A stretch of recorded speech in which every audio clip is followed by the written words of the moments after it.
The third thing is that to fear God, it is to treat your neighbor as how you want to be treated. This is something very important. Although God wants to be the first priority in your life, it doesn't mean that you have to mistreat the people whom God has given you in this life.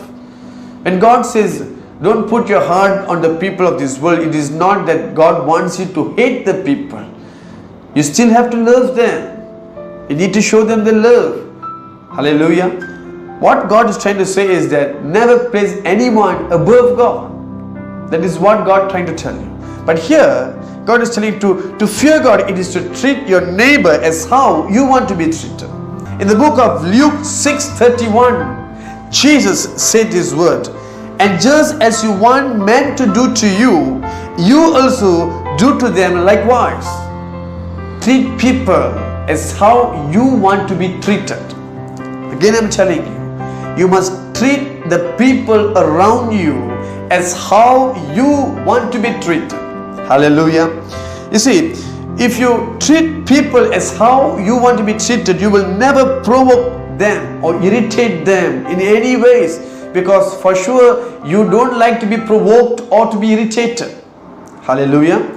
And see, you will not harm others just as how you don't want to be harmed.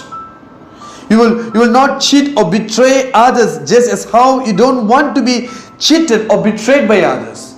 You will know the pain. You know the pain of being betrayed, the pain of being cheated. Therefore, you will never want them to go through the same pain that you will go through. This is what it means, treat others as how you want to be treated. Hallelujah. Therefore, this is very, very important. You see, when we mistreat the people around us, it means we don't have the fear of God. When Jesus entered the house of Zacchaeus, the book of Luke 19:7, we can see the people say that Jesus went to have fellowship with a sinner. With a sinner. Why they call Zacchaeus as a sinner? Because he used to cheat people. He used to lie to them and took more than what he's supposed to take from them. He took their money.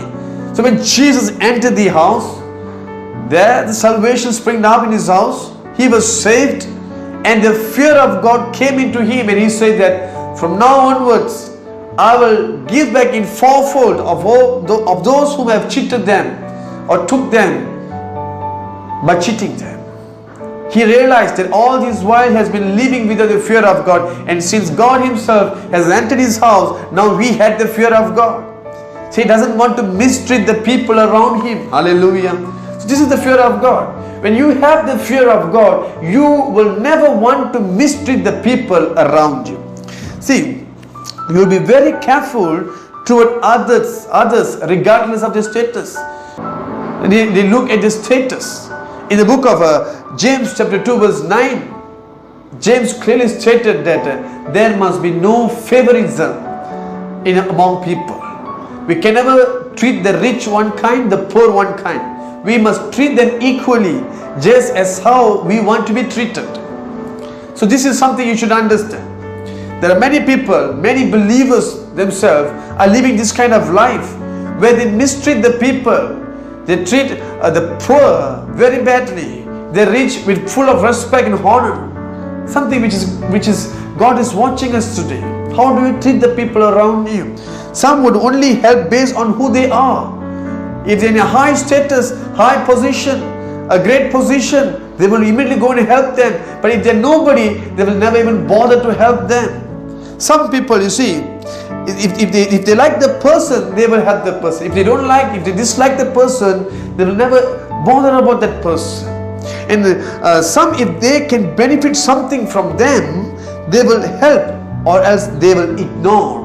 As a child of God, we must treat everyone equally, both friend and enemy. They are the same in the eyes of God. Hallelujah.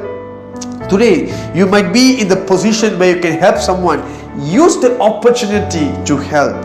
For one day you might go through the same situation. That time God will send someone to help you. In the book of Matthew 5 verse 7, the Lord says, be merciful so that you will obtain mercy. Hallelujah.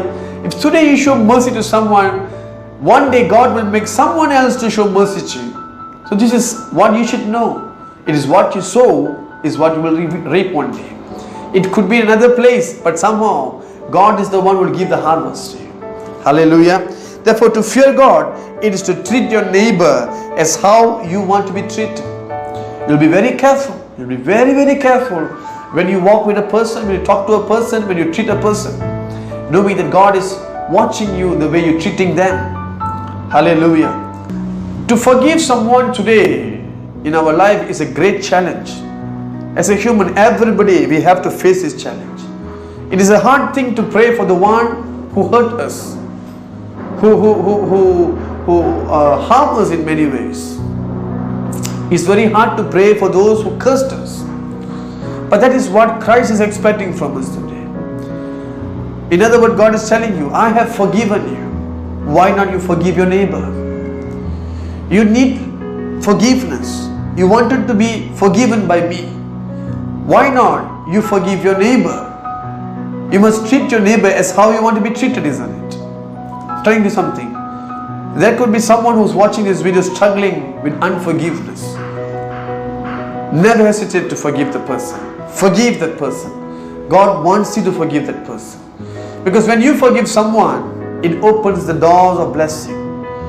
Most of the time we are unable to be blessed, unable to receive the blessings of God because we don't have the heart to forgive. There are grudges, there are revengeful thoughts in us. That's why we are not able to forgive. Hallelujah. Remove that thought, remove that bitterness. Ask God to help you to forgive, and God will help you to forgive the people. How do you treat the people around you today? It is very important. It could be anybody. They could be a worthless person to you. How do you treat them? God is watching you. Show the love of God to them. See, do good to those who do evil to you. In the 1 John chapter 4 verse 20, the Lord says this: if you claim to love God who is unseen, but you could not love the person whom you can see, then you are lying. There is no truth in your love upon God. If you can love the unseen God, then sure you can love the person whom you cannot see. So be careful on that. Show the love, and what we need to do for it. See, always remember that every man around us are in the likeness of God. When you do something for man, it is like doing to God. I'm not saying that they are God. They are not God. They are humans, merely human. But they are in the likeness of God. See God in them. Don't see them as God, but see God in them. So there's a difference. If you see them as God, you will always want them, you will worship them. But if you see God in them, you will respect them, you will treat them well. This is very important. You must understand this very clearly. The fear of God, it means to treat people as how you want to be treated.